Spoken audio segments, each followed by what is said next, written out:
Grama Arquivo.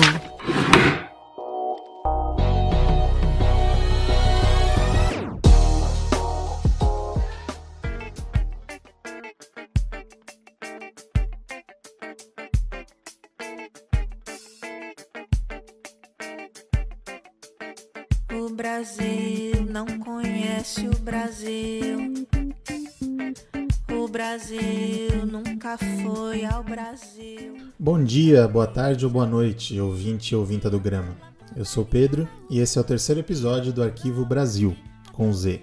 Em 4 episódios, nós vamos nos debruçar sobre as relações entre o Brasil e a principal potência capitalista do nosso tempo, os nossos vizinhos do norte, os Estados Unidos da América. Se você não ouviu os 2 primeiros episódios, pause agora, busque e confira eles e ouça esse na sequência. Nos 2 primeiros episódios desse arquivo, nós partimos do processo de colonização dos 2 maiores países da América para entender as relações entre eles, passando pela doutrina Monroe, Destino Manifesto e a transferência da dependência econômica brasileira para os Estados Unidos. Vimos como, após a Segunda Guerra Mundial, a interferência estadunidense se aprofundou, tanto nas Forças Armadas como no Estado e na burguesia que opera no Brasil, levando a 2 décadas de ampla instabilidade política que culminaram no golpe de 1964. Nos anos seguintes ao golpe, o anticomunismo trocou de lugar com outra doutrina, que alterou a dinâmica da intervenção estadunidense na América Latina, o neoliberalismo. Subam a bordo do Grama para o nosso terceiro capítulo, o Consenso de Washington.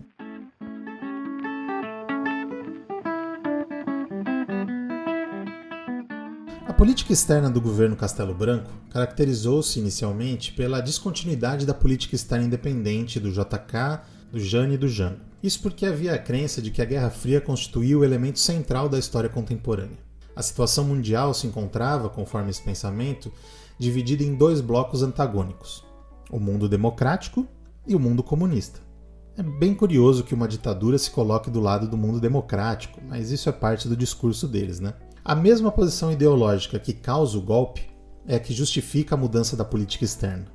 Caberia aos Estados Unidos, como líder, garantir a defesa coletiva do mundo ocidental, bem como seu desenvolvimento econômico. O Estado brasileiro, então, retoma uma espécie de americanismo, além de criar condições para ampliação dos investimentos estadunidenses. Na visão da ditadura, a segurança coletiva deveria estar acima dos interesses nacionais, como a professora Ana Penido explicou no nosso último episódio. Havia muita simpatia por parte dos militares brasileiros à política externa dos Estados Unidos, e uma esperança de que a volta ao mundo das fronteiras ideológicas poderia reaproximar os países, garantindo vantagens econômicas, políticas e militares. O principal problema é que, novamente, ainda que internamente houvesse a promoção do desenvolvimento, a subordinação aos Estados Unidos condicionava o desenvolvimento nacional brasileiro à política estadunidense, a partir de uma certa ingenuidade, à fraternidade e à cooperação americana, ou, como os militares da época chamavam, uma interdependência, como se em algum momento os Estados Unidos se entendessem independentes do Brasil por alguma coisa, né? Economicamente, após exercer certo papel de liderança entre os países do chamado Terceiro Mundo na luta por vantagens econômicas, o Brasil pulou fora da briga, entendendo que isso poderia prejudicar as suas relações com os Estados Unidos. As relações econômicas com a África e a Ásia, que foram realizadas nos marcos da política externa independente, agora eram vistas como uma forma de desenvolver esses países, como contribuição para deter o avanço do comunismo, e não enquanto política de solidariedade ou de interesses comuns. Há uma negação completa dos conceitos de neutralismo e independência, e essa postura se reflete no posicionamento do Brasil nos mais diferentes organismos internacionais. Outra negação era do próprio subdesenvolvimento do Brasil, e portanto da necessidade da cooperação para o desenvolvimento, já que na cabeça deles nós não éramos subdesenvolvidos. Bom, a gente não precisa nem dizer que na prática essa ideia foi um desastre. Castelo Branco deixou a presidência com o Brasil à beira de uma crise econômica, devido ao não investimento na industrialização nacional e à subordinação à economia estadunidense. Quem assumiu foi o então ministro da Guerra, Costa e Silva, que reafirmou os compromissos com a segurança nacional, mas percebeu os erros da política externa dos primeiros anos da ditadura. A ditadura então troca a interdependência pela chamada diplomacia da prosperidade. Segundo o próprio Costa e Silva, a diplomacia da prosperidade baseia-se na convicção de que o desenvolvimento é uma responsabilidade nacional a ser exercida principalmente por meio de instrumentos internos. O governo reconhece, contudo, o caráter estratégico do setor externo, tanto em termos de comércio como de capitais e técnicas. A ditadura tem, finalmente, a percepção de que os interesses estadunidenses não são os mesmos do Brasil no que tange o desenvolvimento econômico. Há também a percepção da diminuição da liderança dos Estados Unidos no campo ocidental, com fortalecimento de outros países, especialmente os europeus e o Japão. Essa guinada se deu muito por conta da influência dos militares nacionalistas que compunham o corpo dirigente da ditadura militar, como explica a professora Ana Penido, de volta ao arquivo do Grama. Bom, a gente teve militares nacionalistas pré-64 e mesmo depois de 64. Os nacionalistas de esquerda, eles foram retirados do exército. Foi o segmento que mais sofreu com a ditadura militar, proporcionalmente, em termos de desaparecidos, de reformados autoritariamente, arbitrariamente. Mas ainda ficou um segmento de nacionalistas de direita no governo. Eu acho que muita gente lembra do Geisel como um expoente nesse sentido, exatamente pelas medidas que ele teve. E é isso. Como assim? Vocês ficam falando que eu tenho que fazer, mas vocês não fazem o que eu tenho que fazer. Então, era muito comum os Estados Unidos acusarem o Brasil de violações aos direitos humanos, mas eles próprios não reconheciam as violações aos direitos humanos que eles cometiam. Tinha essa dimensão, mas também tinha essa outra dimensão de desejar mesmo um desenvolvimento industrial, autônomo, tecnológico. O discurso oficial, então, passa a tentar reverter o alinhamento completo aos Estados Unidos e busca retomar pontos da política externa independente, em especial a busca de novas alianças políticas e comerciais rumo ao desenvolvimento.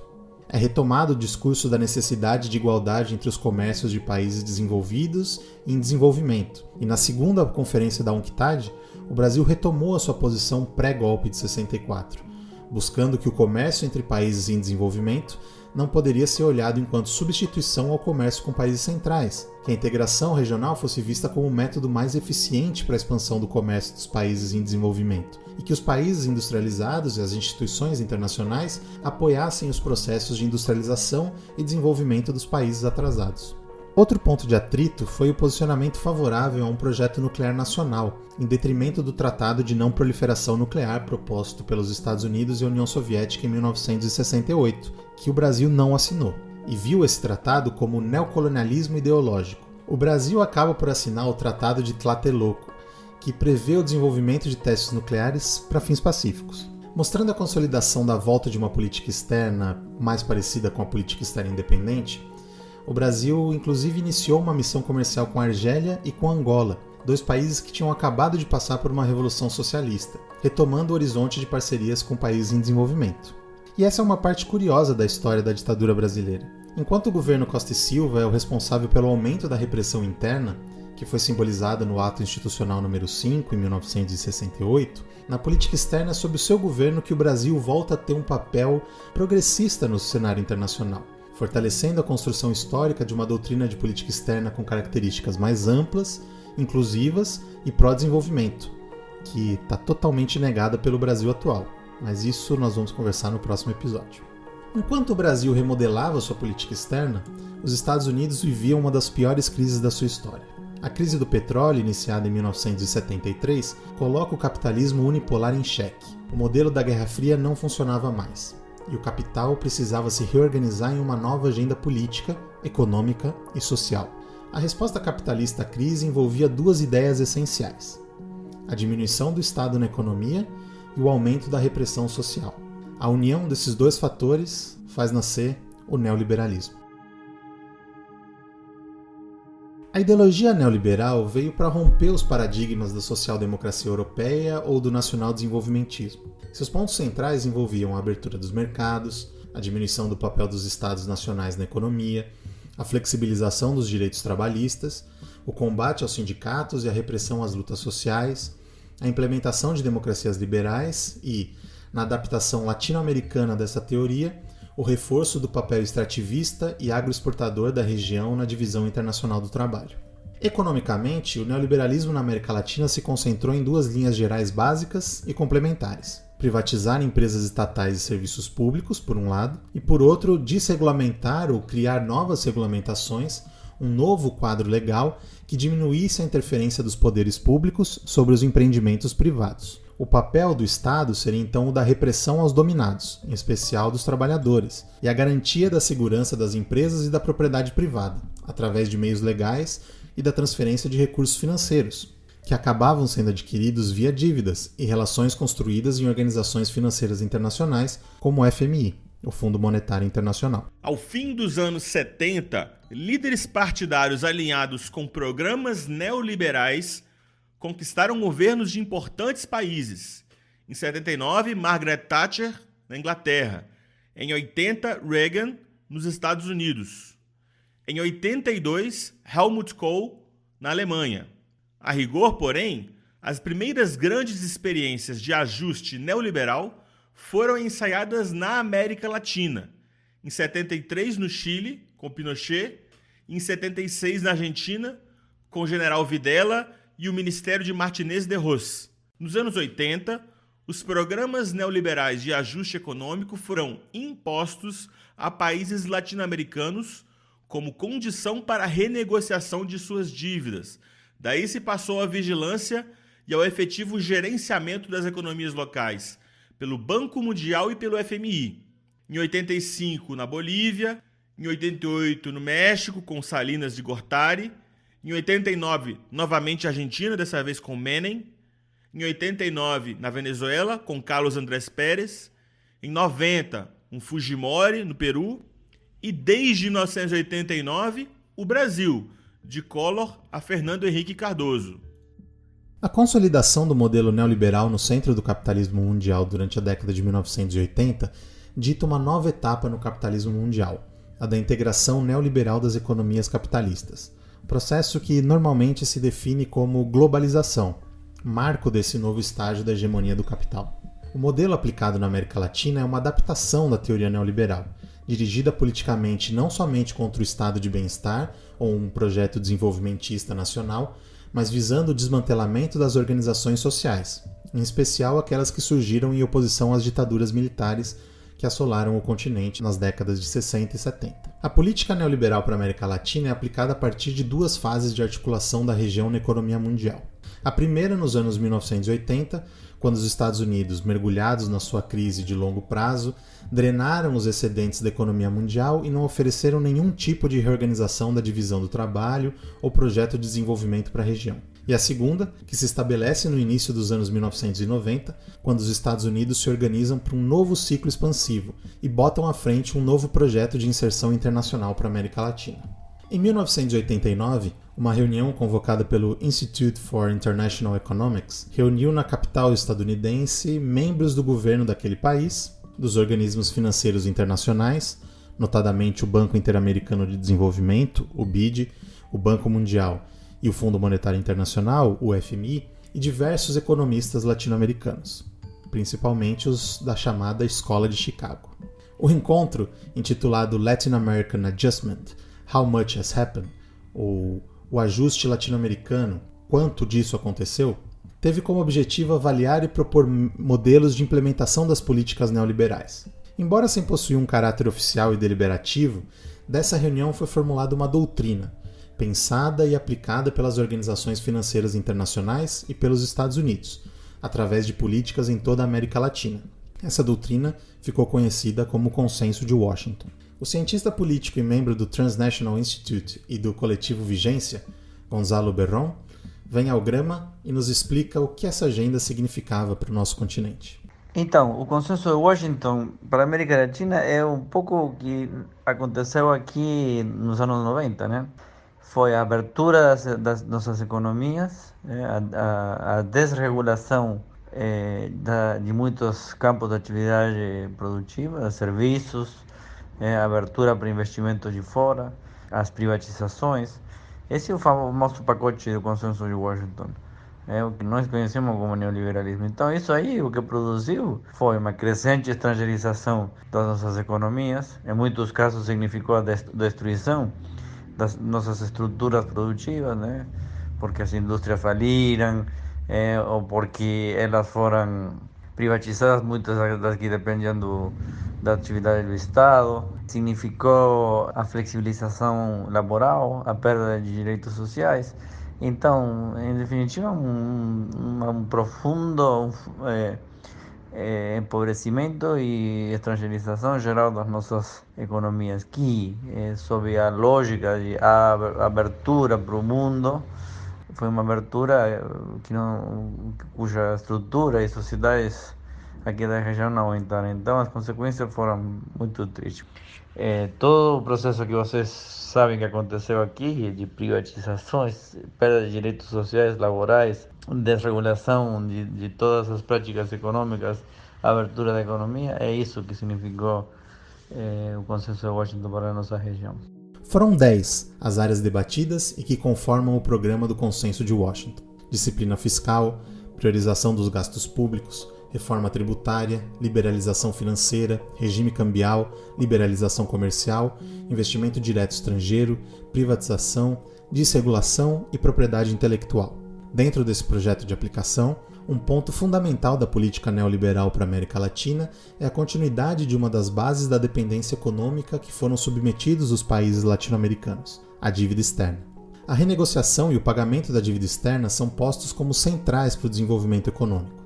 Mais do que isso, a política de endividamento neoliberal é construída a partir da transferência e privatização do capital, utilizando o Estado como intermediário desse processo. Ou seja, os estados aumentam o imposto da população, mas gastam menos com educação, moradia, saneamento básico e saúde, forçando a população a buscar por serviços privados. Desse modo, a renda é transferida internamente dos pobres para os ricos, e também desses pobres para os mais ricos no exterior, já que o dinheiro que o Estado deveria investir em saúde, educação e bens públicos é utilizado justamente para o pagamento da dívida. Devido às fragilidades das suas próprias economias, o endividamento dos países dependentes passa a ser então intermediado pelas grandes organizações financeiras mundiais. Com um discurso de ajuda econômica plenamente integrado ao projeto neoliberal, os países começam a fundamentar suas economias nos financiamentos oriundos do Fundo Monetário Internacional. As decisões, sob a égide do pensamento neoliberal, se transferem então do controle soberano dos Estados nacionais para as organizações financeiras internacionais. Se, por um lado, as decisões da política econômica se transferem para a esfera das organizações internacionais controladas pelo imperialismo, por outro, importantes esferas como telefonia, bancos estatais, energia, estradas, saúde, educação, indústria de base e outros, que antes eram controlados pelo Estado, são postos à privatização, reforçando a opção das burguesias nativas aliadas ao capital internacional em diminuir o papel do Estado no controle da economia. O neoliberalismo, então, chega à América Latina com forte apoio das frações burguesas vinculadas historicamente com o projeto imperialista e dependente, a burguesia agroexportadora, a burguesia comercial e a burguesia financeira, que se fortalecem no chamado bloco no poder dos distintos estados latino-americanos em que o neoliberalismo foi levado a cabo. O avanço do neoliberalismo foi vitorioso politicamente, desarticulando as lutas sociais que eclodiram a partir da segunda metade dos anos 70 e avançando nas privatizações e no desmonte dos estados nacionais latino-americanos, reafirmando a dependência da América Latina na divisão internacional do trabalho. Mas ainda faltava um mecanismo jurídico continental que regulamentasse esse novo modelo de exploração imperialista para além das negociações do Banco Mundial e do FMI e as rodadas do GATT e da OMC. Era necessário um tratado de livre comércio continental que garantisse legalmente o que a política, a economia e a ideologia neoliberal já havia garantido. A resposta era a integração neoliberal e o instrumento, a Área de Livre Comércio das Américas, a ALCA.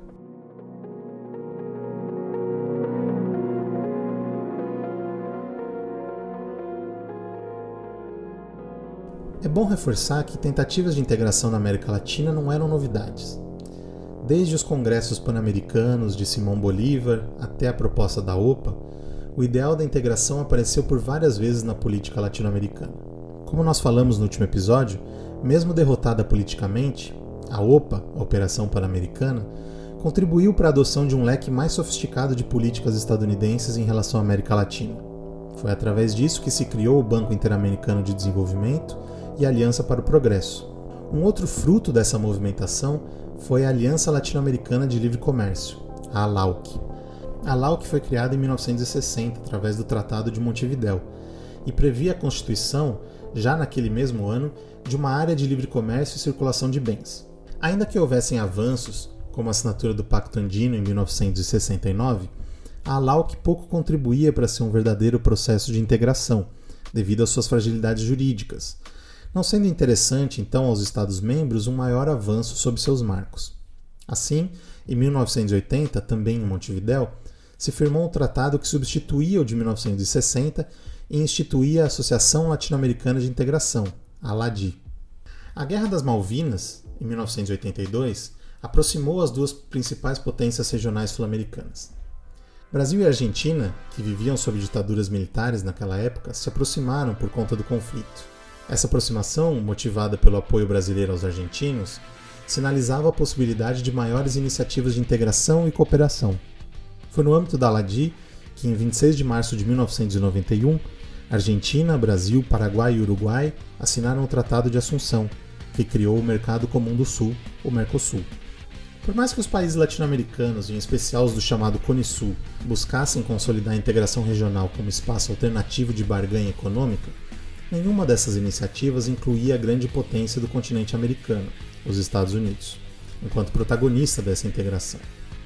Com o fim da Guerra Fria e o advento da globalização neoliberal, os Estados Unidos precisavam de um projeto de integração que contemplasse a sua nova estratégia política, econômica, militar e cultural de dominação. Em 1º de janeiro de 1994, Estados Unidos, Canadá e México iniciaram a aplicação do Acordo Norte-Americano de Livre Comércio, ou NAFTA, como é a sigla em inglês, expandindo o acordo bilateral entre Estados Unidos e Canadá para os mexicanos. A estratégia de integração regional estadunidense, então, se concentrou na absorção de mais países latino-americanos para esse bloco. Na Cúpula das Américas, também em 1994, o então presidente Bill Clinton propõe aos países presentes, que eram todos os 34 estados americanos, com exceção de Cuba, a criação da Área de Livre Comércio das Américas, a ALCA, uma extensão do NAFTA que contemplasse os países da América Latina e Caribe. O discurso da integração que impulsiona a ALCA partia da integração dos blocos econômicos já existentes, o Mercosul, o Pacto Andino e a Comunidade Caribenha, sob as bases do NAFTA. Bom, tínhamos várias visões da ALCA, né? Nos anos 80, e como parte da onda neoliberal, começaram a ser assinados acordos chamados de livre comércio entre os países, empurrados fundamentalmente pelos países que tinham grandes companhias, grandes capitais e que obviamente ia a devorar, vamos dizer, outras economias e procurar maiores liberdades e seguranças econômicas para operar em outros mercados e tal, né?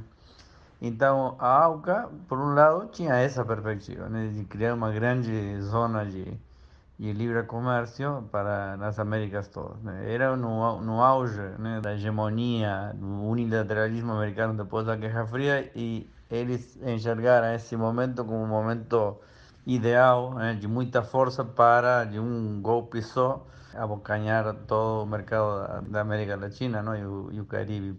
Então era isso, né? Alguns, e eu concordo com essa visão, enxergavam aqui na ALCA um projeto de consolidação de um imperialismo, colonialismo norte-americano na região, na saída da Guerra Fria, um projeto de anexação, diziam alguns, aos Estados Unidos, a economia americana, e tinha muitos fundamentos para dizer isso, mas em essência era um grande projeto de livre comércio, né, para garantir ganhos e lucros, fundamentalmente dos investidores e as empresas americanas.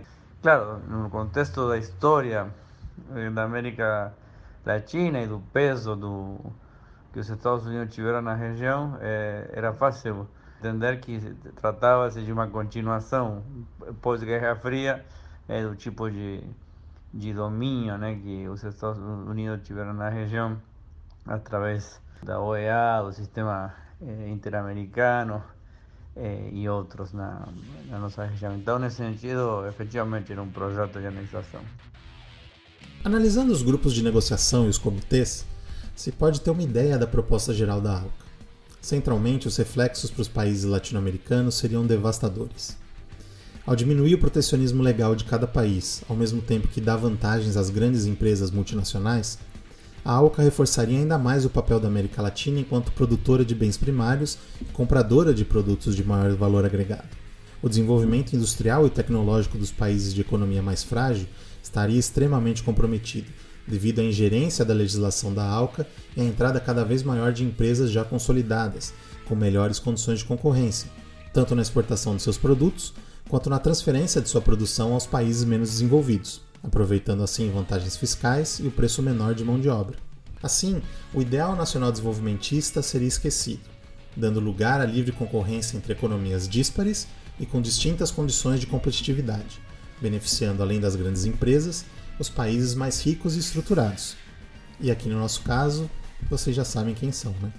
Nesse novo momento de ofensiva estadunidense sobre a América Latina, uma proposta como a ALCA era central, não apenas nas questões puramente econômicas. Acompanhando o discurso do livre comércio, uma série de medidas vinha junto com essa proposta, como a defesa das democracias liberais, a luta contra o narcotráfico e o terrorismo, em especial depois do 11 de setembro de 2001, e várias outras ações que significavam uma ainda maior ingerência econômica, política e militar na América Latina. E é bom a gente ter um interesse especial nessa questão militar. No plano de dominação representado pela ALCA, não só a opressão econômica e política basta. É necessária a garantia militar da manutenção da hegemonia estadunidense, do controle dos recursos naturais e da repressão aos povos, em uma visão renovada da doutrina Monroe. Na época das negociações da ALCA, os Estados Unidos possuíam 14 bases e zonas de exercícios militares na América Latina, sem contar a base de Alcântara, que seria no Brasil, cuja negociação estava inclusa nos marcos da ALCA. A ALCA, então, para além de um acordo econômico-comercial, dava condições para uma total dominação político-militar dos Estados Unidos sobre a América Latina, ao sobrepor as legislações nacionais, legalizando assim a hegemonia estadunidense na região. Ainda assim, na segunda metade dos anos 90 e no início dos anos 2000, os governos latino-americanos não apresentavam maiores restrições às negociações da ALCA, inclusive o nosso governo brasileiro de Fernando Henrique Cardoso. A grande maioria se limitava a realizar as reformas internas previstas no Consenso de Washington, de modo a cumprir os chamados requisitos de elegibilidade, que são normas mínimas para a entrada em algum bloco internacional, e nesse caso envolviam basicamente a estruturação do neoliberalismo no âmbito interno. Os reflexos do neoliberalismo para os povos latino-americanos foram vorazes. Desemprego, aumento da miséria, exclusão social, ausência de políticas sociais, repressão às lutas sociais. Tais condições levaram os setores populares a se reorganizarem em reação à política neoliberal. O primeiro sinal mais importante de movimentação ocorreu na celebração do Acordo do NAFTA, em 1º de janeiro de 1994. No México, o Exército Zapatista de Libertação Nacional se levantou no estado de Chiapas, contra a assinatura do tratado e contra o governo neoliberal de Salinas de Gortari.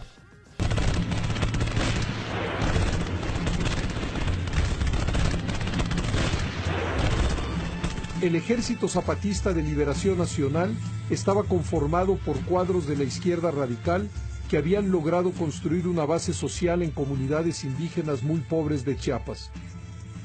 Hoy se inició la guerra, la revolución, aquí en la ciudad de San Cristóbal de las Casas, Chiapas. Por lo tanto, y conforme a esta declaración de guerra, damos a nuestras fuerzas militares del Ejército Zapatista de Liberación Nacional las siguientes órdenes. Primero, avanzar hacia la capital del país, venciendo el Ejército Federal Mexicano. El EZLN se oponía al gobierno de Salinas y asumía que estaban clausuradas las vías legales y pacíficas. Somos millones y llamamos a todos nuestros hermanos a que se sumen a este llamado como el único camino para no morir de hambre ante la ambición insaciable de una dictadura de más de 70 años encabezada de una camarilla de traidores que representan a los grupos más conservadores y vendepatrias. Os zapatistas ocuparam prefeituras, prédios públicos, mobilizaram as populações locais e atraíram a atenção da mídia internacional. Foi publicada a primeira declaração da Selva Lacandona, que declarava guerra ao governo neoliberal e convocava o povo mexicano às ruas. A repressão, como não podia deixar de ser, foi alta e logo evitou que o que ocorreu em Chiapas se espalhasse pelo resto do país. Porém, a reação popular germinava no continente americano. Em 1997, organizações sindicais impulsionaram a Aliança Social Continental. Em 1998, na Venezuela, Hugo Chávez venceu as eleições presidenciais, numa campanha baseada na crítica ao modelo neoliberal. A eleição de Chávez iniciou um novo período na história latino-americana. As mobilizações neoliberais chegaram a um novo patamar e distintos setores da sociedade começaram a se organizar. A América Latina tinha se tornado o centro da luta antineoliberal no mundo. Em janeiro de 2001, o Brasil sediou o primeiro Fórum Social Mundial em Porto Alegre. As experiências mexicana e venezuelana foram colocadas como referência e os movimentos sociais e outras organizações presentes firmaram um pacto internacional contra as medidas neoliberais, sintetizada na Declaração dos Movimentos Sociais, que foi assinada por centenas de organizações de todo o mundo. Forças sociais vindas do mundo inteiro. Nos reunimos no Fórum Social Mundial em Porto Alegre.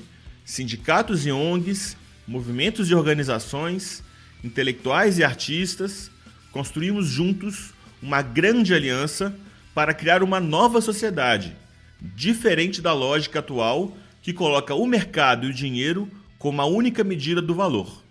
Davos representa a concentração da riqueza, a globalização da pobreza e a destruição de nosso planeta. Porto Alegre representa a luta e a esperança de um novo mundo possível, onde o ser humano e a natureza são o centro de nossas preocupações. Somos parte de um movimento em crescimento a partir de Seattle. Desafiamos as elites e seus processos antidemocráticos representados no Fórum Econômico de Davos. Viemos compartilhar nossas lutas, trocar experiências, fortalecer nossa solidariedade e manifestar nosso rechaço absoluto às políticas neoliberais da atual globalização. Somos mulheres e homens, camponesas e camponeses, trabalhadoras e trabalhadores, profissionais, estudantes, desempregadas e desempregados, povos indígenas e negros, vindos do Sul e do Norte, que temos o compromisso de lutar pelos direitos dos povos, a liberdade, a segurança, o emprego e a educação. Somos contra a hegemonia do capital, a destruição de nossas culturas, a monopolização do conhecimento e dos meios de comunicação de massas, a degradação da natureza e a deterioração da qualidade de vida através das mãos das corporações transnacionais e das políticas antidemocráticas. Em 2002, no segundo Fórum Social Mundial, novamente sediado em Porto Alegre, foi lançada a Campanha Continental de Luta contra a ALCA. No mesmo ano, ocorrem diversas ações populares contra a ALCA em vários países do continente, como Canadá, Estados Unidos, México, El Salvador, Colômbia, Equador, Paraguai e na Argentina. O Gonzalo, que foi um dos coordenadores continentais da campanha, explica um pouco pra gente como ela se desenvolveu. Então, como grande reação social a esse avanço do neoliberalismo, do livre comércio e do imperialismo americano na região, surgiu, inspirada, entre outras coisas, por um tipo de luta que nascera no Canadá, porque foi o Canadá primeiro que se opôs ao livre comércio, um acordo entre Estados Unidos e o Canadá nos anos 80, e depois nos 90 os mexicanos, primeiros quatro anos dos anos 90, também lutaram contra o NAFTA, como é conhecido em inglês, o Acordo de Livre Comércio da América do Norte, e eles acrescentaram já a parte do não só os impactos socioeconômicos, mas também políticos de um acordo que nem esse. E que hoje a gente vê, mais de 20 anos depois, 25 já da assinatura desse acordo, os impactos políticos, né? Um México subserviente politicamente dos Estados Unidos, né? Então, eles lá desenvolveram um tipo de campanha que era juntar muitos setores, unificar muitos setores de diversas áreas, sindicatos, mulheres, grupos ambientalistas, grupos de jovens, estudantes, porque de fato o projeto da ALCA, do Livre Comércio, abrange todas essas áreas, né? Agricultores, trabalhadores, todas essas áreas se juntaram e os movimentos sociais se juntaram e se juntaram também aos movimentos políticos, né? Das esquerdas, movimento progressista, mas fundamentalmente das esquerdas. E avançaram então na construção dessa campanha, que começou sendo uma campanha mais setorial e depois se transformou em um verdadeiro movimento político e social, né, de oposição à AUCA. E digo político porque todos os partidos de esquerda e progressistas pegaram e incluíram essas reivindicações para parar a AUCA. Nesse período, se destacou muito a mobilização no Brasil, que realizou um amplo plebiscito popular que envolvia não só o questionamento da AUCA, mas também da base de Alcântara, foco principal das negociações entre Brasil e Estados Unidos, e que recentemente voltou à pauta com o governo atual. Eu me lembro de ter votado no plebiscito, e imagino que muitos e muitas de vocês também se lembram disso. O descontentamento do povo brasileiro em relação ao neoliberalismo foi às urnas, com a eleição de Luiz Inácio Lula da Silva, cujo programa de governo, ainda que bem mais conciliador do que em outros momentos, questionava as condições impostas pela AUCA e negociadas pelo Fernando Henrique Cardoso. No marco dessa nova conjuntura latino-americana, a eleição de Lula 2 meses depois do plebiscito popular no Brasil indicava uma tendência para o continente. Ao mesmo tempo que a campanha continental contra a AUCA seguia realizando ações nos mais distintos países, candidatos oriundos dos setores populares eram eleitos presidentes, construindo suas campanhas a partir da crítica ao modelo neoliberal e à proposta da AUCA. Ou seja, a luta contra a integração neoliberal atingia também um estágio institucional. As eleições de Chávez e Lula se seguiram às vitórias eleitorais de Néstor e Cristina Kirchner na Argentina, Evo Morales na Bolívia, Michelle Bachelet no Chile, Rafael Correa no Equador, Fernando Lugo no Paraguai, Tabaré Vázquez e Pepe Mujica no Uruguai, entre outros, que consolidaram um campo governamental e institucional crítico ao modelo imposto pelo Consenso de Washington.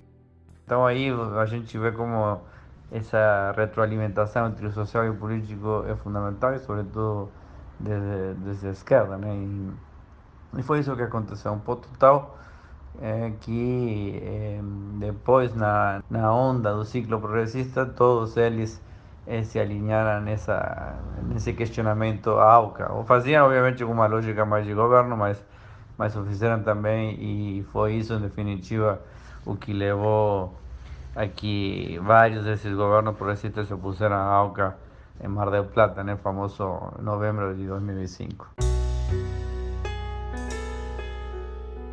No próximo e último episódio dessa série, nós vamos entender como esse contexto levou a política externa brasileira à sua era de ouro e como tudo foi por água abaixo após o golpe de 2016. Eu compartilhei com a Argentina, eu compartilhei com a Venezuela, eu compartilhei com o México, eu compartilhei com a Bolívia, eu compartilhei, com muita gente da América Latina, um outro jeito de discutir integração.